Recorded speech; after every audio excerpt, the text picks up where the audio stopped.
Assalamualaikum warahmatullahi wabarakatuh. Halo semuanya, kembali lagi bersama saya Andi Setiawan SPD. Kecemasan berlebih bisa menjadi beban yang sangat mengganggu dalam kehidupan sehari-hari. Rasa khawatir yang berlebihan, pikiran yang terus berpacu, dan ketakutan yang tak beralasan dapat menguras energi kita, mengganggu konsentrasi, dan bahkan mempengaruhi kesehatan fisik dan mental kita. Namun demikian, kamu tidak sendirian. Banyak orang yang sedang berjuang melawan kecemasan berlebih, dan kabar baiknya ada banyak cara untuk bisa mengatasinya.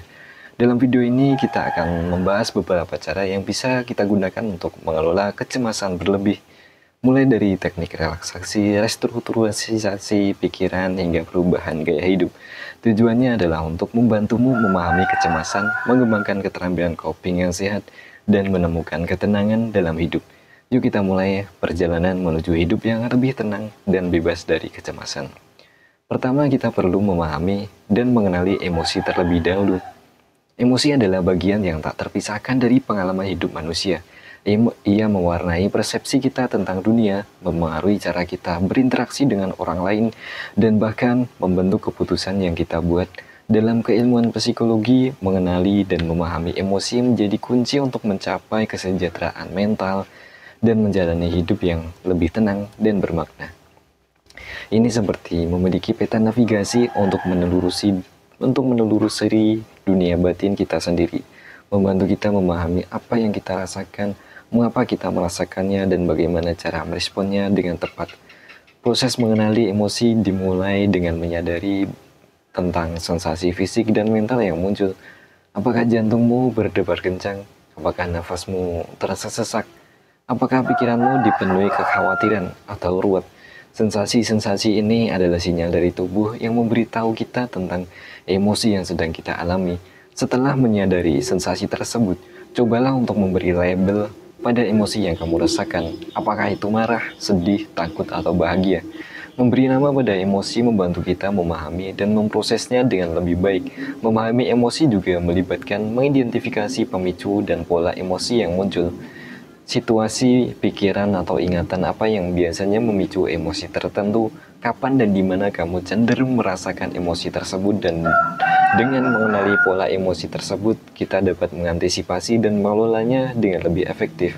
Misalnya jika kita menyadari bahwa kemacetan lalu lintas sering memicu emosi marah kita, kita dapat mencari cara untuk menghindari atau mengurangi dampaknya seperti mendengarkan musik yang menyenangkan atau berangkat lebih awal. Ingatlah, mengenali dan memahami emosi adalah langkah awal yang penting untuk mencapai keseimbangan emosional dan menjalani hidup yang lebih sehat dan bermakna. Kemudian kedua, kita perlu mengelola emosi dan mengalihkan perhatian. Emosi seperti sedih, kecewa, dan marah adalah bagian alami dari kehidupan manusia yang wajar dirasakan. Namun ketika emosi-emosi ini intens dan berkepanjangan, mereka dapat menghambat kita untuk berfungsi secara optimal dan menikmati hidup. Salah satu cara efektif untuk mengelola emosi-emosi tersebut adalah dengan mengalihkan perhatian. Mengalihkan perhatian bukanlah menghindari atau menekan emosi, melainkan memberikan jeda sementara agar kita dapat menenangkan diri dan melihat situasi dengan lebih jernih. Ada banyak cara untuk mengalihkan perhatian dari emosi negatif ini. Kita bisa melakukan aktivitas yang menyenangkan, seperti mendengarkan musik, menonton film, membaca buku, berolahraga, atau menghabiskan waktu bersama orang-orang yang terkasih. Aktivitas-aktivitas ini membantu kita mengalihkan fokus dari pikiran dan perasaan negatif, sehingga kita dapat merasa sedikit lebih rileks dan tenang. Penting untuk diingat bahwa mengalihkan perhatian hanyalah salah satu cara untuk mengelola emosi. Setelah merasa lebih tenang, kita perlu mengidentifikasi penyebab dari emosi tersebut dan mencari solusi yang tepat. Namun demikian, sebagai langkah awal dalam menenangkan diri, mengalihkan perhatian dapat menjadi cara yang efektif untuk mencegah emosi negatif menguasai kita. Kemudian selanjutnya ketiga, mengambil jarak dengan emosi yang dirasakan. Dalam keilmuan psikologi, mengambil jarak dengan emosi yang dirasakan merupakan salah satu teknik penting dalam mengendalikan emosi. Ini bukan berarti kita menekan atau mengabaikan emosi, melainkan memberi ruang dan waktu untuk memahami emosi tersebut tanpa terbawa arusnya. Seperti mengamati ombak di lautan, kita menyadari kehadiran emosi, namun tidak langsung tergulung di dalamnya. Dengan mengambil jarak, kita dapat melihat situasi dengan lebih jernih, menghindari reaksi yang berlebihan atau impulsif, dan membuat keputusan yang lebih bijaksana ketika nantinya. Kemudian mengambil jarak dapat dilakukan dengan berbagai cara, misalnya dengan menarik napas dalam-dalam, menghitung sampai 10, atau sementara meninggalkan situasi yang memicu emosi itu. Kita juga bisa mencoba mengalihkan perhatian dengan melakukan aktivitas lain yang menyenangkan, seperti mendengarkan musik, membaca buku, atau berolahraga. Intinya di sini adalah memberikan waktu bagi pikiran dan tubuh untuk tenang sejenak sebelum merespon situasi tersebut. Dengan terbiasa mengambil jarak dengan emosi, kita dapat mengembangkan kecerdasan emosional dan menjadi pribadi yang lebih bijak dalam mengelola emosi. Kita akan lebih mampu mengontrol reaksi, menghindari konflik yang tidak perlu, dan membangun hubungan yang jauh lebih harmonis dengan orang-orang terdekat. Ingatlah, emosi merupakan bagian alami dalam diri kita dan setiap orangnya. Namun, kita memiliki kekuatan untuk memilih bagaimana cara merespon emosi tersebut. Kemudian selanjutnya, bagaimana sih menyalurkan emosi secara positif? Mengelola emosi bukanlah tentang menekan atau memendam perasaan, tetapi tentang mengenali, memahami, dan mengarahkan energi tersebut menjadi emosi secara positif. Ketika emosi negatif seperti marah, kecewa, muncul, penting untuk menemukan cara yang sehat untuk menyalurkannya agar tidak menumpuk dan berdampak buruk bagi kesehatan mental dan fisik. Menyalurkan emosi secara positif membantu kita untuk memproses perasaan dengan baik, mengurangi stres, dan meningkatkan kesejahteraan psikologis. Ada berbagai cara yang bisa dilakukan untuk menyalurkan emosi secara positif. Salah satunya adalah melalui ekspresi kreatif seperti menulis, menggambar, atau bermain musik.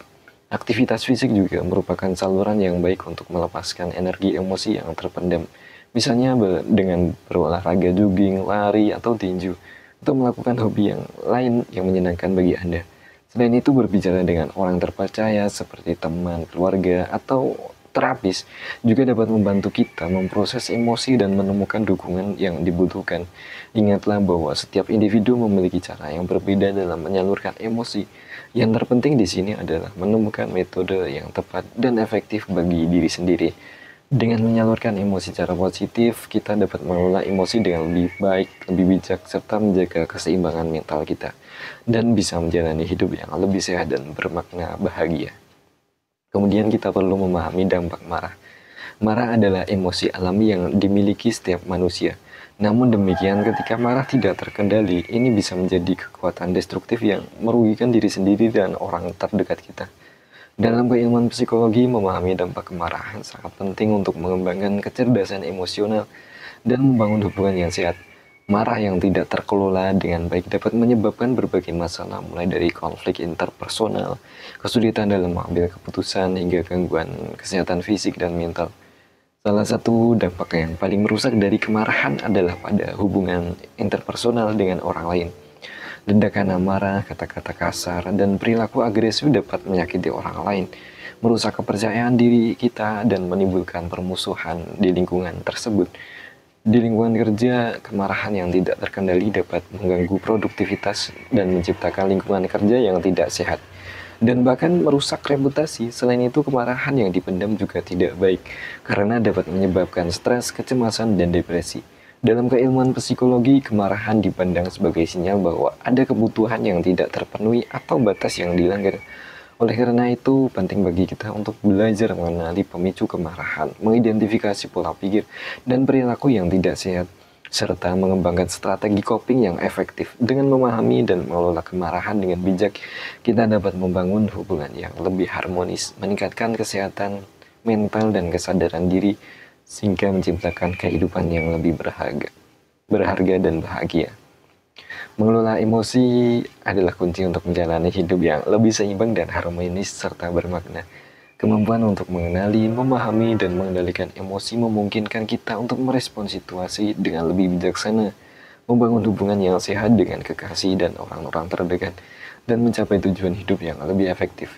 Emosi bukanlah musuh yang harus ditaklukkan, melainkan energi yang perlu diarahkan secara positif.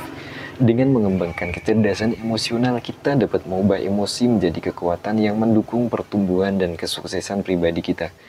Menerima emosi apa adanya, mengekspresikannya dengan cara yang sehat, dan menggunakannya sebagai motivasi untuk bertindak adalah langkah-langkah penting dalam mengelola emosi secara positif. Ingatlah, emosi adalah bagian alami dari diri kita, dan dengan mengelolanya dengan bijak, kita dapat menciptakan kehidupan yang lebih bermakna dan memuaskan ke depannya. Semoga video ini bisa bermanfaat buat kalian semua. Jangan lupa untuk klik tombol like jika kalian suka video ini, dan tulis komentar di bawah ini untuk berbagi pendapat atau request topik video selanjutnya. Dan jangan lupa tekan tombol subscribe serta aktifkan lonceng notifikasi agar tidak ketinggalan video-video menarik lainnya. Sampai jumpa di video berikutnya. Saya Andi Setiawan SPD. Terima kasih telah menonton sampai sejauh ini. Assalamualaikum warahmatullahi wabarakatuh.